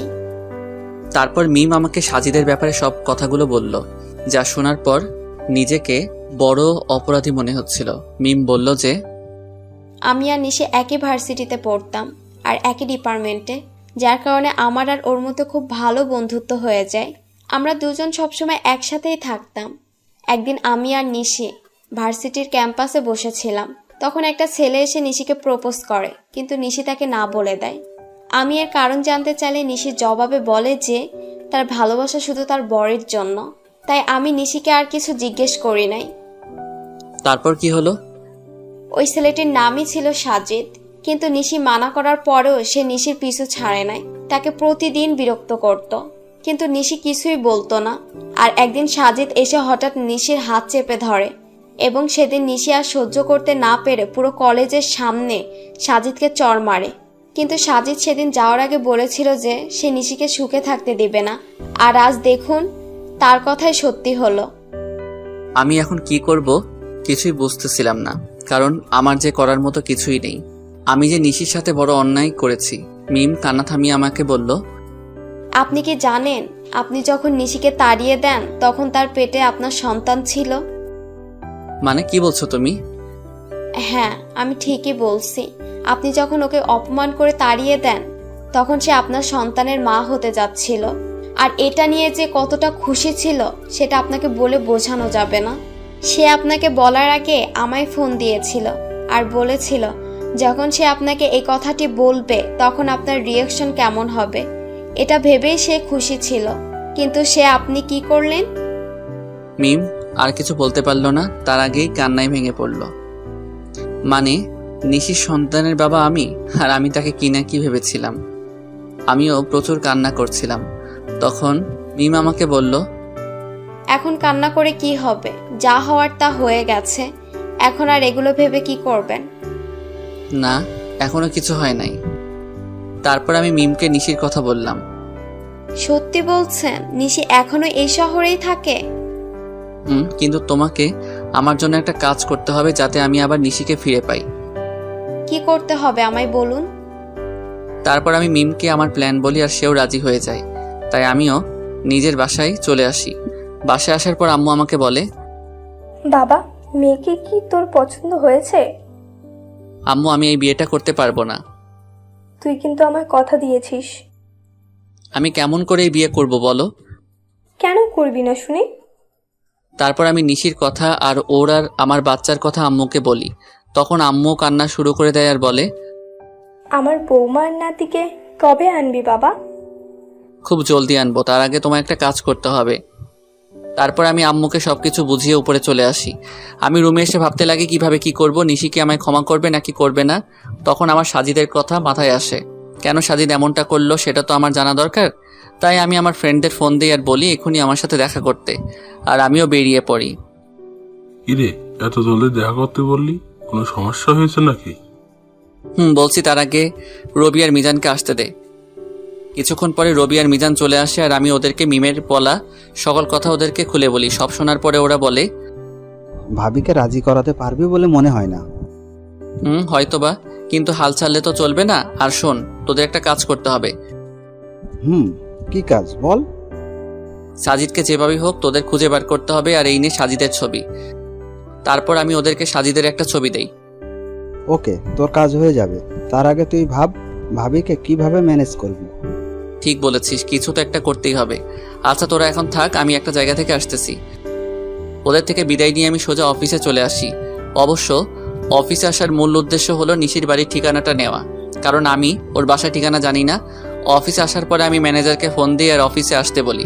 কিছুক্ষণ পরে ম্যানেজার অফিসে আসে আর বলে, স্যার কোনো দরকারি কাজ আছে নাকি?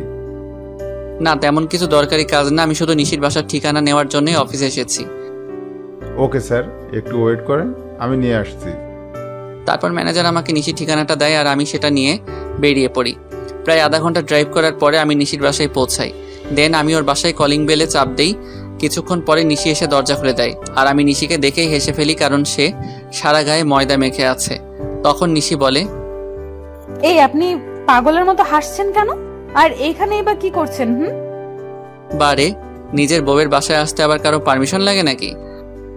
মানে কে আপনার বউ? আর এসব কি বলছেন? আমার সামনে যে দাঁড়িয়ে আছে সে আমার বউ, বুঝেছেন? আর দেখি সাইড দেন, আমি ভেতরে ঢুকবো। আইসে আমি কারো বউ? আর 1 বছর আগে আমার ডিভোর্স হয়ে গেছে। তো কি হয়েছে, আমি আবার বিয়ে করব? কথা বলতে বলতে বাড়ির ভিতরে ঢুকে যায় আর তখনই দেখি একটা ফুটফুটে বাবু শুয়ে আছে। হয়তো এটাই আমার বাবু হবে। ওকে দেখার সাথে সাথে আমার চোখ দিয়ে পানি বেরিয়ে আসে। কি করছেন কি আপনি? আমি এর কথার জবাব না দিয়ে বাচ্চার দিকে এগোতে থাকি, আর যখনই আমি বাচ্চাটিকে স্পর্শ করতে যাব তখনই নিশি আমাকে ধাক্কা দেয় আর বলে ওঠে, একদম আমার বাচ্চা ধরার চেষ্টা করবেন না, তাহলে কিন্তু আমার চেয়ে খারাপ আর কেউ হবে না। ও কি শুধুই তোমার বাচ্চা? ও শুধু আমার আর কারো না, তাই আপনি ওকে ছোঁয়ার চেষ্টাও করবেন না। প্লিজ নিশি, আমার বাচ্চাকে একটু কোলে নিতে দাও। আপনার বাচ্চা? হাসালেন মিস্টার রাজ। ও শুধু আমার বাবু, আর আমি ওর মা, আর আমি ওর বাবা। নিশি প্লিজ। না, আমি ওকে কোনো অপরিচিত লোকের কাছে দিব না। তুমি কাকে অপরিচিত বলছো নিশি? তুমি জানো না আমি ওর কে হই? না, জানি না, আর জানতেও চাই না। তাই ভালোই ভালোই বলছি, এখান থেকে চলে যান, নয়তো আমার থেকে খারাপ আর কেউ হবে না। তুমি মানো নাকি না মানো, আমি ওর বাবাই, আর এটাই সত্যি। বাবা, তাই না? এই বাবার অর্থটার মানে আপনি জানেন? যে নিজের স্ত্রীকে বিলিভ না করে অন্য লোকের কথা শুনে নিজের অন্তঃসত্ত্বা স্ত্রীকে বাড়ি থেকে বাইর করে দেয়, তার কোনো বাবা হওয়ার যোগ্যতা নেই। বুঝেছেন আপনি? নিশ্চয় আমি মানছি আমি ভুল করেছি, তাই বলে কি তুমি আমাকে আমার বাচ্চা থেকে আলাদা করে দেবে? আপনি আর একবারও ওকে নিজের বাচ্চা বলবেন না। এই 1 বছর আমি ওর বাবা মা দুটোই ছিলাম, আর ভবিষ্যতেও থাকতে পারবো। প্লিজ নিশি, আমাকে ক্ষমা করে দাও, এরকম ভুল আমি আর কোনোদিন করব না। এই বলে আমি ওকে নিজের বুকের মাঝে টেনে নেই। নিশি কিছুক্ষণ আমার বুকের মাঝে থেকে পরক্ষণে নিজেকে ছাড়িয়ে নেয় আর বলে, হো, বুঝেছি আপনি কেন এখানে এসেছেন। আপনি আমার শরীরটা ভোগ করতে চান, এই তো? এর আগেও একবার করেছিলেন, তাই না? ওকে, আমি নিজেই আমার সব বিলিয়ে দিচ্ছি, তবু আপনি আমার আর আমার সন্তানের মাঝে আসবেন না। বলেই নিজের শাড়ির আঁচল নিচে ফেলে দিল আর বলল, নিন, শুরু করুন। আমি এবার নিজের রাগকে কন্ট্রোল করতে না পেরে নিশির গালে জোরে একটা চড় মারি আর বলি, তুমি এমনটা ভাবলে কি করে নিশি? তুমি আজ পর্যন্ত এই চিনলে? ঠিক আছে, তুমি যখন বলছো তবে আমি তোমাদের জীবন থেকে অনেক দূরে চলে যাব। তার আগে প্লিজ একবার আমার ছেলেকে আমার কোলে দাও। নিশি কিছুক্ষণ কি যেন একটা ভাবলো, তারপর বলল, শুধু একবার, তার বেশি নাই। তারপর আমি আমার ছেলেকে কোলে তুলে নিলাম, আর ওকে কোলে নেওয়ার পর যেন মনে হলো পুরো পৃথিবীর সুখ আমার কোলের মাঝে আবদ্ধ হয়েছে। কিন্তু এটা বেশি সময় স্থায়ী হলো না। নিশি আমার কোল থেকে বাচ্চাকে কেড়ে নিয়ে বলল, এবার যান, আর কোনোদিন এখানে আসবেন না। আমি কিছু বললাম না, শুধু বললাম নিজেরও বাবুর খেয়াল রেখো। তারপর সেখান থেকে চলে আসলাম। নিশির বাসা থেকে বের হয়ে রাস্তায় আসলাম আর ভাবতে লাগলাম, নিশি আমাকে এতটুকু বিশ্বাস করে না। ও কেমন করে ভাবতে পারলো যে আমি ওর শরীরকে, না, নিশির সামনে আমি আর কোনোদিন যাব না। নিশিও তো এটাই চাই। তবে তাই হোক। এমন সময় রবির ফোন আসে আর ও বলে, কিরে রাজ, কোথায় আছিস? তোকে সেই কখন থেকে ফোন দিয়ে যাচ্ছি। তুই আমার অফিসে এক্ষুনি আয়, আর সাথে করে একজন উকিলকেও নিয়ে আসিস। আমি না হয় আসবো, তবে উকিলকে কেন নিয়ে আসবো তাই তো বলবি। এত কথা না বলে তোকে যা বলছি তুই তাই কর। এই বলে আমি ফোন কেটে দেই আর নিজের অফিসে চলে আসি। কিছুক্ষণ পরে রবি আর উকিল আসে। তখন আমি বলি, উকিল সাহেব, আমি একটা উইল করতে চাই। বলুন, কিসের উইল করবেন? আমি এই কোম্পানির অর্ধেক আমার ছেলে আর বাকি অর্ধেক আমার স্ত্রীর নামে করে দিতে চাই, আর সেটা আজ রাতের মধ্যেই। কি বলছিস কি এসব? তোর মাথাটা কি ঠিক আছে? আমি ঠিক বলছি, আর আমার মাথাও ঠিক আছে। যেহেতু আমার আব্বুর আলাদা কোম্পানি আছে, তাই কোনো প্রবলেম নাই। ওকে, আপনি যখন বলছেন তখন তাই হোক। তারপর উকিল সাহেব সকল ফর্মালিটি পূরণ করে দেয়, আর আমি ম্যানেজারকে ফোন করে বলে দেই যে নিশি এখন থেকে এই কোম্পানির মালিক। তারপর আমি রবিকে বলি, রবি, আমার জন্য যত তাড়াতাড়ি পারিস একটা লন্ডনের ফ্লাইটের টিকিট বুক করে দে, আর সেটা আজ রাতের মধ্যে হলেই ভালো হয়। মানে তুই লন্ডনের টিকিট কি করবি? আমি এদেশে আর থাকবো না, তাই লন্ডনে যাব। কিন্তু কোনো কিন্তু নয়। আর হ্যাঁ, কেউ যেন জানতে না পারে আমি কোথায় আছি। তুই কাউকে বলবি, এটা আমার কসম। ঠিক আছে। তারপর রবি একটা টিকিটের ব্যবস্থা করে দেয় আর আমাকে এয়ারপোর্টে থুতেও যায় আর বলে, ওখানে পৌঁছে আমাকে ফোন দিবি, আর আমার সাথে যোগাযোগ বন্ধ করবি না কিন্তু। করব। এবার আমি ওকে জড়িয়ে ধরে কান্না করতে থাকি। কিছুক্ষণ পরে আমার ফ্লাইট, তাই আমি প্লেনে গিয়ে বসি, আর প্লেনও টেক অফ করে। যেহেতু আমি লন্ডন থেকে লেখাপড়া শেষ করেছি, তাই এখানে আমার অনেক ফ্রেন্ডই আছে, তাই আমি সেখানে পৌঁছে আমার এক ফ্রেন্ডকে কল দিই, আর সে আমাকে এয়ারপোর্ট থেকে পিক করে নিয়ে যায়।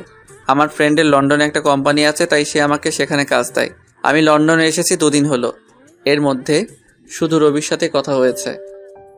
অন্যদিকে নিশি প্রায় 2 দিন হলো অফিসে যায় না, আর সে একদিন বিকেলে তার ছেলেকে নিয়ে বাইরে ঘুরতে বের হয়, আর তখনই তার মিমের সাথে দেখা হয়। আর মিম নিশিকে দেখা মাত্র জড়িয়ে ধরে কান্না শুরু করে দেয়।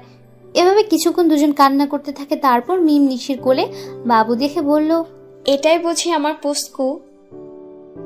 রে, দেখতে তো একেবারে ওর বাবার মতো হয়েছে।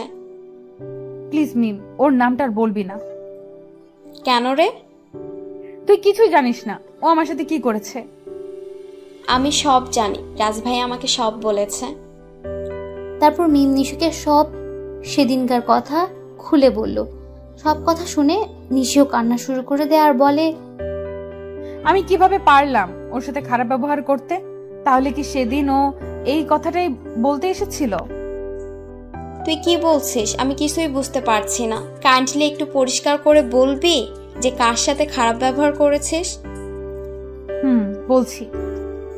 তারপর নিশু সেদিন ঘটে যাওয়া ওর আর রাজের সকল ঘটনাগুলো বলে। সব কথা শোনার পরে মিম বলে, যা হওয়ার হয়ে গেছে, তুই কালকে গিয়ে রাজ ভাইয়ের কাছে মাপ চাইবি। ওকে আমায় মাফ করবে? অবশ্যই করবে। আর এখন বাড়িতে যা, কাল দেখা হচ্ছে। তারপর নিশি ও তার ছেলে বাড়িতে চলে আসে।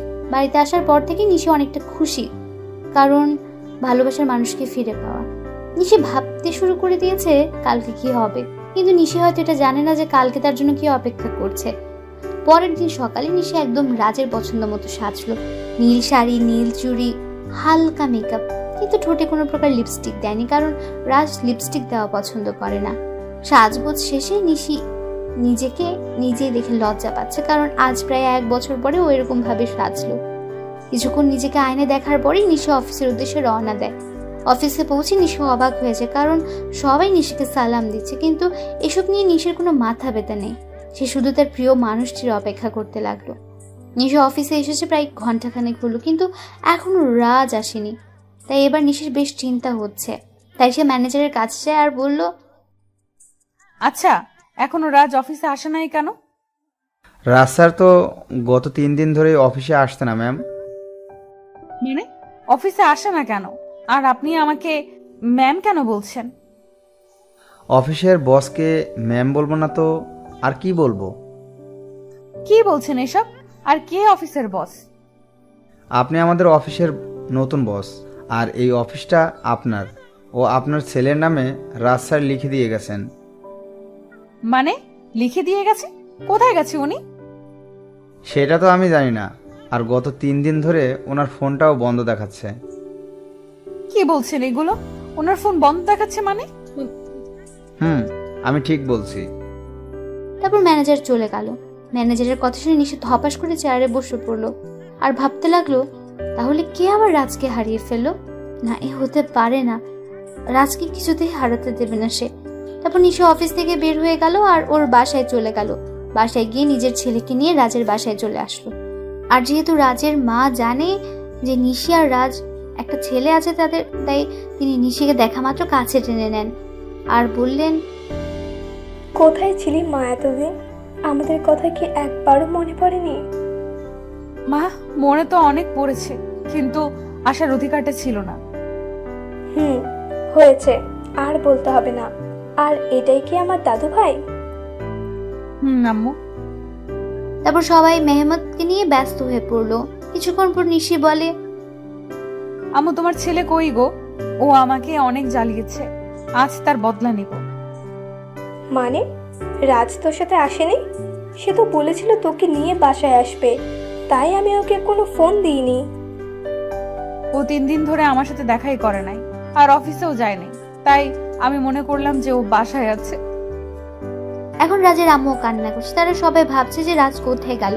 অন্যদিকে রাজ লন্ডনে গিয়ে তার বন্ধুর বাসায় উঠেছে, আর আজ তার অফিসের প্রথম দিন, তাই সে অফিসের জন্য তৈরি হয়ে বের হবে।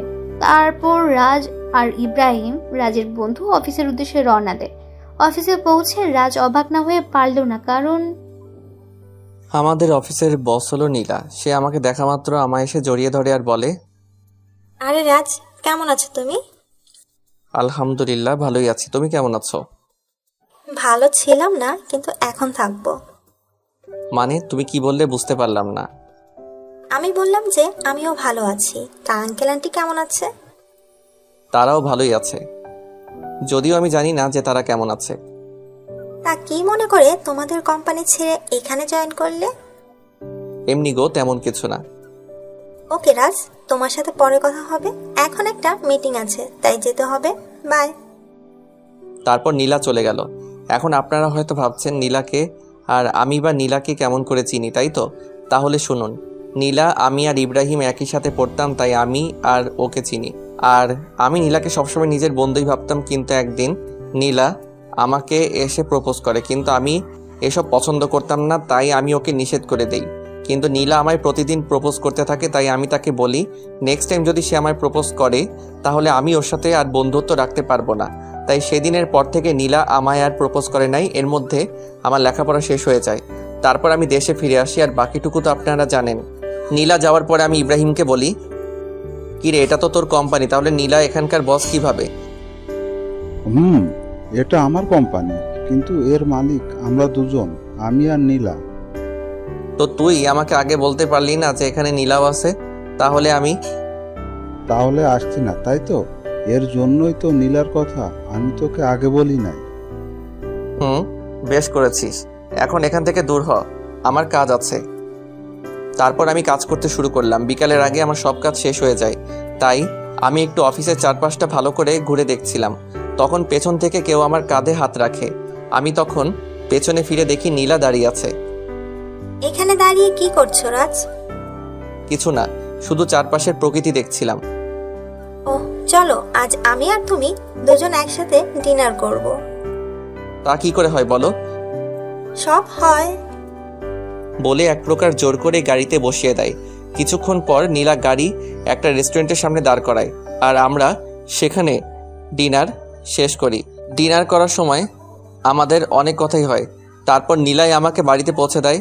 বাড়িতে আসার পরে আমি সোজা ওয়াশরুমে চলে যাই, আর কিছুক্ষণ পরে ফ্রেশ হয়ে বেরিয়ে আসি। আর তখনই আমার রবির কথা মনে হয়। আজ সারাদিন ওকে একবারও ফোন দেওয়া হয়নি, তাই আমি দেরি না করে ওকে ফোন দেই। কিন্তু ফোন দেওয়ার পর রবি যা বলে তা শোনার জন্য আমি মোটেও প্রস্তুত ছিলাম না। কেমন আছিস ভাই? এই তো ভালোই আছি, তুই কেমন আছিস? আমিও ভালো আছি। আমার বাড়ির সবাই কেমন আছে? কেউ ভালো নেই। তুই যাওয়ার পরে সবাই কেমন যেন হয়ে গেছে, আর আন্টি তোর জন্য প্রায় পাগল হয়ে গেছে। তুই ফিরে আয় ভাই। সময় হলে আমি ফিরে আসবো। আর নিশি আর আমার বাবু কেমন আছে রে? নিশি তো... রবি নিশির ব্যাপারে কিছু বলতে যাবে, তার আগে আমি বলি, বাদ দে নিশির কথা, তুই ভালো থাকিস আর আমার পরিবারকেও দেখে রাখিস। এই কথাগুলো বলেই আমি ফোন কেটে দেই। সে রাতে আমার আর ঘুম আসলো না। পরের দিন থেকে আমি আবার নতুন জীবন শুরু করার ব্যর্থ চেষ্টা করি।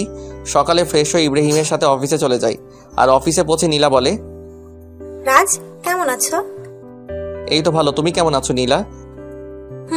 আমিও ভালো আছি। কাজের চাপ বেশি দেয়নি তো তোমায়? আরে না, এতটুকু কাজ করার অভ্যাস আমার আছে। ও আচ্ছা, তোমার কাজ শেষ হলে আমি আর তুমি এক জায়গায় যাব, কেমন? সেটা না হয় যাবো, কিন্তু যাবেটা কোথায়? সেটা গেলেই দেখতে পারবে। আমিও আর বেশি না ভেবে কাজে মন দিলাম। আর কাজ করতে করতে কখন বিকেল হয়ে গেছে জানতেই পারি নাই। তখন হঠাৎ নীলা এসে বলল, কি গো, তোমার হলো?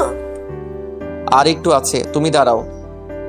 আমি আর দাঁড়াতে পারছি না, তুমি আমার সাথে চলো, আমি এই কাজটা অন্য কাউকে দিয়ে করাচ্ছি। বলে নীলা আমার কাজটা একজনকে দিয়ে আমাকে জোর করে বাইরে নিয়ে আসে। আমাকে বাইরে নিয়ে আসার পর নীলা বলে, তুমি গাড়িতে বসো, আমি আসছি। তারপর নীলা আবার অফিসের মধ্যে চলে যায়, আর আমি গাড়িতে উঠে বসি। কিছুক্ষণ পরে নীলা বের হয়ে আসে আর গাড়িতে উঠে গাড়ি ড্রাইভ করে। কিছুক্ষণ ড্রাইভ করার পরে আমরা একটা বড় বাড়ির সামনে এসে দাঁড়াই, আর নীলা বলে, রাত চলো। এটা আমায় কোথায় নিয়ে এলে? ভেতরে গেলেই দেখতে পারবে। তারপর আমি নীলার পিছু পিছু ভেতরে যাই। আর ভেতরে গিয়ে আমি অবাক হয়ে যাই, কারণ ভেতরে নীলার বাবা মা বসা ছিল। তার মানে এটা নীলাদের বাড়ি। তখন আমি বললাম, কেমন আছেন আঙ্কেল? কেমন আছেন আন্টি? ভালো বাবা, তুমি কেমন আছো? জি আন্টি, আমিও ভালো আছি। তারপর আরো অনেক কথা বললাম, আর খাওয়া দাওয়াও এখানেই করলাম। নীলা রাতে আমাকে ইব্রাহিমের বাসায় ধুয়ে যায়, তাই আমিও ফ্রেশ হয়ে ঘুমিয়ে পড়ি। এভাবেই 5টা বছর পার হয়ে যায়। আর এই 5 বছরে নিশির জন্য আমার ভালোবাসায় এতটুকু কমে নাই, বরং বেড়েছে। তো প্রতিদিনের মতো আজও অফিসে গেলাম। আর অফিসে পৌঁছানোর পর নীলা আমার কাছে এসে বলল, শোনো রাজ, আমরা আগামীকাল বাংলাদেশে যাব। সেখানে একটা মিটিং আছে, আর আমার সাথে তুমিও যাবে। তাই তোমার যা যা প্রয়োজন তুমি আজ বাসায় গিয়ে প্যাকিং করে নাও, আর কাল সকালে আমাদের ফ্লাইট। ওকে ঠিক আছে। কেন জানি আমি ওকে মানা করতে পারলাম না। হয়তো অনেকদিন পর দেশে ফিরবো, এর জন্যই সেদিনকার মতো অফিস করে বাসায় চলে আসলাম। তারপর আমি আমার কিছু জিনিস প্যাকিং করে রাখলাম। পরের দিন সকালে আমি আর নীলা বাংলাদেশে চলে আসলাম, আর আমি ওখানকার যে কোম্পানির সাথে মিটিং হবে সেখানে গেলাম। আমি সেখানে গিয়ে আরও বেশি অবাক হয়ে যাই, কারণ এটা আর কারো না, আমার বাবার কোম্পানি, যার সাথে আমাদের মিটিং হবে। আমি কি করব তাই ভেবে পাচ্ছিলাম না। একবার মনে করলাম যে মিটিংটা অ্যাটেন্ড করব না, কিন্তু পরক্ষণে কি যেন হলো, আমি মিটিং প্লেসে চলে গেলাম। সেখানে গিয়ে আমি দেখি আমার বাবা একটা চেয়ারে বসা আছে, আর তার চেহারাটা কেমন যেন শুকিয়ে গেছে। তো আমি সেখানে গিয়ে সবার সাথে মত বিনিময় করলাম। আর আমি যখনই বাবার কাছে গেলাম, তখন বাবা আমাকে দেখা মাত্র জড়িয়ে ধরল আর বলল, কোথায় ছিলি বাবা এতদিন? আমাদের কথা কি তোর একটুও মনে পড়ে নাই? বাবা, অনেক মনে পড়েছে, কিন্তু আমি যে অপারগ ছিলাম। এখন আমার সাথে তুই বাসায় যাবি, তোকে দেখলে তোর আম্মু অনেক খুশি হবে। আব্বু, আমি যাব, তার আগে মিটিংটা শেষ করে নেই। সত্যি বলছিস তো? সত্যি। এতক্ষণ সবাই আমাদের দিকে তাকিয়েছিল আর বোঝার চেষ্টা করছিল যে কি হচ্ছে এগুলো। এমনি নীলাও অবাক হয়ে গিয়েছে, কারণ সেও আমার বাবাকে চিনে না। তাই সে আমার কাছে এসে বলল, তুমি বিজনেসম্যান নাজমুল সাহেবের ছেলে? তুমি এত বড় বিজনেসম্যানের ছেলে হয়ে আমাদের কোম্পানিতে একজন সাধারণ স্টাফ হয়ে কাজ কেন করছিলে? এর একটা কারণ আছে যেটা তুমি জানো না। কি কারণ আছে রাজ? মিটিং শেষ হোক, তারপর না হয় বলি। ওকে, ঠিক আছে। নীলার অবাক হওয়াই স্বাভাবিক, কারণ এই 5 বছরে আমি নীলাকে একবারের জন্য আমার আসল পরিচয়টা বলি নাই, যদিও সে জানতো আমাদের একটা কোম্পানি আছে।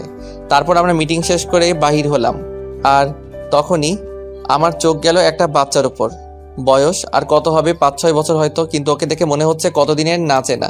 তাই আমি ওর কাছে যাই আর বলি, বাবা, তোমার নাম কি? কিন্তু ছেলেটা আমাকে অবাক করে দিয়ে পাপা বলে আমায় জড়ায় ধরে। কে তোমার পাপা?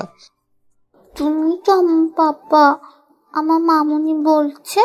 আর জানো পাপা, তোমার জন্য আমার মামুনি প্রতিদিন কান্না করে। কে তোমার মামুনি বাবা? তখন ছেলেটি হাত দিয়ে একজনকে দেখিয়ে দেয়, আর সেটা আর কেউ না, সেটা হলো নিশি। মানে ছেলেটি আমার আর নিশি সন্তান। তার জন্য কি ওর জন্য এত টান অনুভব হইতেছিল? তখনই নিশি আমাদের সামনে চলে আসে, আর আমাকে দেখে সে খানিকটা স্তব্ধ হয়ে যায়, কিন্তু পরক্ষণে আমায় জড়িয়ে ধরে কান্না করে দেয়। কিন্তু তখন হঠাৎ নীলা কোথায় থেকে যেন চলে আসে, আর নিশিকে আমার বুকে দেখে ও নিশিকে তুলে ওর গালে 2টো চড় বসায় দেয় আর বলে, এই মেয়ে, তোমার লজ্জা করে না অন্যের স্বামীকে জড়াই ধরতে? অন্যের স্বামী মানে? হ্যাঁ, তুমি যাকে জড়াই ধরছো সে আমার হাজবেন্ড হয়। ও সরি, আমায় ক্ষমা করে দিয়েন। আর মিস্টার রাজ, আপনার ছেলেকে দেখে রাখবেন। এই কথা বলে নিশি বাইরে দৌড় দিল। আমিও নিশির পিছু পিছু গেলাম, কিন্তু আমি যেতে একটু দেরি করে ফেলেছিলাম, কারণ নিশি একটা কারের হাতে ধাক্কা খেয়েছে আর ওর মাথা থেকে প্রচুর ব্লিডিং হচ্ছে। আমি কি করব কিছুই বুঝতে পারছিলাম না, আর বাইরে এসে দেখি নিশির মাথা থেকে প্রচুর ব্লিডিং হচ্ছে। আমি কি করব না করব কিছুই বুঝতে পারছিলাম না। আমার মনে হচ্ছিল যেন আমি আমার জীবনের সবচেয়ে মূল্যবান কিছু হারাতে যাচ্ছি। তাই আমি গিয়ে নিশিকে আমার কোলে তুলে নেই আর হসপিটালের দিকে দৌড়াতে শুরু করলাম। আর তখন কে যেন একটা কার নিয়ে এসে বলল উঠতে। তাই আমি দেরি না করে কারে উঠে বসি, আর কিছুক্ষণের মধ্যেই হসপিটালে পৌঁছে যাই। আর ডক্টররা নিশিকে নিয়ে ওটিতে চলে যায়। তাই আমি কারওয়ালাকে ধন্যবাদ দিতে চাই, আর গিয়ে দেখি সেটা আর অন্য কেউ না, আমার বন্ধু মামুন। আর মামুনকে দেখা মাত্র আমি কান্নায় ভেঙে পড়ি আর বলি, আমার নিশির কিছু হবে না তো? ওর যে কিছু হলে আমি বাঁচবো না রে। নিশির কিছু হবে না, আর তুই এভাবে ভেঙে পড়ছিস কেন? আজ আমার জন্য নিশির এই অবস্থা কেন যে আমি আবার দেশে ফিরে আসলাম? এক থাপ্পড় দিব যদি আর একটিও বাজে কথা বলিস। আর নিশির কিচ্ছু হবে না, আর তুই এখানে শান্ত হয়ে বস। তারপর মামুন আমাকে এক জায়গায় বসিয়ে দেয় আর কোথায় যেন চলে যায়। কিছুক্ষণ পরে দেখি মামুন আমার ছেলেকে নিয়ে আসছে, আর ও আমাকে দেখে বলে, বাবা, মাম্মাম, ও মাম্মামের কি হয়েছে? তোমার মাম্মামের কিছু হয়নি বাবা, তুমি আমার কাছে এসো তো। তারপর আমি আমার ছেলেকে বুকের মাঝে জড়াই ধরি। কিছুক্ষণ পরে ডক্টর ওটি থেকে বাহির হয় আর বলে, আপনাদের ভাগ্য অনেক ভালো বলতে হবে, নয়তো রোগীকে যে অবস্থায় এখানে আনা হয়েছে, আমরা তো মনে করেছিলাম ওনাকে বাঁচানো সম্ভব হবে না, কিন্তু আল্লাহর অশেষ রহমতে উনি এখন সুস্থ আছে। আপনাকে অনেক ধন্যবাদ ডক্টর সাহেব, আমার নিশিকে ফিরিয়ে দেওয়ার জন্য। আরে এটা তো আমাদের কর্তব্য। আমি কি ওর সাথে দেখা করতে পারি? না, আপনি 6 ঘন্টা পরে ওনার সঙ্গে দেখা করতে পারবেন, আর তাছাড়া ওনার এখন সেন্স নেই। ওকে ডক্টর। ডক্টরের সাথে কথা শেষ করে এসে আমি আমার ছেলের কাছে বসি। আমি আর আমার ছেলে বসে আছি, তখন কেউ পেছন থেকে আমার নাম ধরে ডাক দেয়। তাই আমি পেছনে তাকাই কে ডাকছে দেখার জন্য। তখন দেখতে পাই আব্বু আর আম্মু দাঁড়ায় আছে। আর আম্মু আমাকে দেখে আর স্থির থাকতে পারলো না, আমার কাছে এসে কান্না শুরু করে দিল আর বলল, কোথায় ছিলি বাবা এতদিন? আমাদের কথা কি তোর একটুও মনে পড়ে না? আম্মু, মনে তো সবসময় পড়তো, কিন্তু আসার উপায় ছিল না। আর এই যে দেখো আমি এসে গেছি, আর কোথাও যাব না। সত্যি তো? সত্যি। তখন একজন নার্স এসে খবর দিল যে নিশির সেন্স পেয়েছে। তাই আমি আর দেরি না করে নিশির কেবিনে ঢুকে গেলাম। আমার পিছু পিছু বাকি সবাইও চলে এসেছে, কিন্তু নিশি আমাকে দেখে তার মুখটা অন্যদিকে ঘুরিয়ে নিল। সবাই নিশির সাথে কথা বলছে আর নিশি সেগুলোর উত্তর শুধু হ্যাঁ অথবা নাতে দিচ্ছে, কিন্তু সে আমার দিকে একবারও তাকাচ্ছে না। এতে আমার অনেকটাই খারাপ লাগে। তাই আমি সবাইকে বলি, আমি আর নিশিকে একা কথা বলতে চাই, তাই প্লিজ সবাই যদি একটু বাইরে যেতে। অবশ্যই। তারপর সবাই বাইরে চলে যায় আর আমি নিশির পাশে গিয়ে বসি আর ওর হাত আমার হাতের মুঠোর মধ্যে নেই আর বলি, নিশি আমি সরি। কথা বলবেন আমার সাথে? ঠিক আছে, তাহলে আমি চলে যাচ্ছি। আমি যখন উঠতে যাব তখন নিশি আমার হাতটা ধরে ফেলে আর আমি ওর দিকে তাকিয়ে দেখেও কান্না করছে। আরে পাগলি, কান্না করছো কেন? খুব খারাপ, শুধু আমায় কষ্ট দেন। বুঝলাম, মনের ভিতর অনেক অভিমান জমা হয়ে আছে। গো, আমি খুব খারাপ, আর আমি ওয়াদা করছি আজকের পর থেকে তোমায় আর কখনো কষ্ট দিব না। এইভাবে বললে আমি বিলিভ করব না। তাহলে কিভাবে বলবো? কান ধরে বলেন। ওকে শোনাবো, এই তো কান ধরলাম। ওই ফাজিল, আমি কি আমার কান ধরতে বলেছি নাকি? তো কি হলো? আর ছেড়ে যাবে না তো? কখনো না। পাগলিটাও আমার বুকের মধ্যে মিশে গেল। ঠিক তখনই নীলা কেবিনে আসলো আর নিশি নীলাকে দেখা মাত্র আমাকে আরো শক্ত করে জড়িয়ে ধরলো। ওর মতে ও যদি আমায় ছেড়ে দিলেই হারিয়ে যাব। ভয় পেও না নিশি, আমি তো শুধু ক্ষমা চাইতে এসেছি। আসলে আমি জানতাম না যে রাজ তোমার কে হয়, তাই ওই কথাগুলো বলে ফেলেছিলাম। It's okay. Thank you Nishi, and good bye. বলে নীলা চলে যায়। তখন আমি নিশিকে বলি, বাবু তুমি এখন রেস্ট নাও, তুমি এখন অনেকটাই উইক। তারপর নিশি আমার হাতটা ধরে বাচ্চাদের মতো ঘুমিয়ে পড়ে। প্রায় 15 দিন পর নিশিকে রিলিজ দেওয়া হয় আর নিশির পুরোপুরি সুস্থ হতে প্রায় 1 মাস সময় লাগে। আর এই 1 মাস কেটেছে নিশির সাথে দুষ্টমি করতে করতে। একদিন রাতে আমি আর নিশি ছাদে বসেছিলাম, তখন নিশির কি যেন মনে হলো আর সে আমার কোলের উপরে উঠে এসে বসলো আর আমার গাল জড়ায় ধরে বলল, আমার একটা ফুটফুটে মেয়ে চাই, দিবেন? দিব। ও আমি ওর ঘাড়ে আমার নাক ডুবিয়ে গন্ধ নিচ্ছি আর কথাগুলো বলছিলাম, কেমন যেন নেশা ধরানো গন্ধ। তখন নিশি হঠাৎ করে ওর 2 হাত দিয়ে আমার মাথা উঁচু করে ওর ঠোঁট আর আমার ঠোঁট এক করে দেয় আর পাগলের মতো চুষতে থাকে। নিশির এমন কাজ দেখে আমি খানিকটা অবাক হলেও পরক্ষণেই নিজেকে সামলে নিই আর ওর কোমরটা জড়িয়ে ধরে নিজের দিকে টেনে আনি আর ওর ঠোঁট চুষতে থাকি। এইভাবে প্রায় 10 মিনিট ছিলাম। তারপর আমি নিশির পাজাকোলা করে তুলে নিয়ে রুমের মধ্যে আসি আর পা দিয়ে দরজাটা লাগিয়ে দিই। তারপর নিশিকে বিছানায় শুয়ে দিয়ে নিজের শার্টের বোতামগুলো খুলি আর শার্টটা দূরে ছুঁড়ে বাড়ি। তারপর নিশির উপরে উঠে ওর ঘাড় সহ ঘাড়া সারা শরীরে কিস করি, সাথে হালকা কামড় দেই। ফলে নিশি হালকা চিৎকার করছিল। তারপর আমি আস্তে আস্তে নিশির ব্লাউজের হুক খুলি আর নিশি আবেশে আমাকে জড়াই ধরে। তারপর আর কমুনা, সবাই নিজে থেকেই বুঝে নেন গা।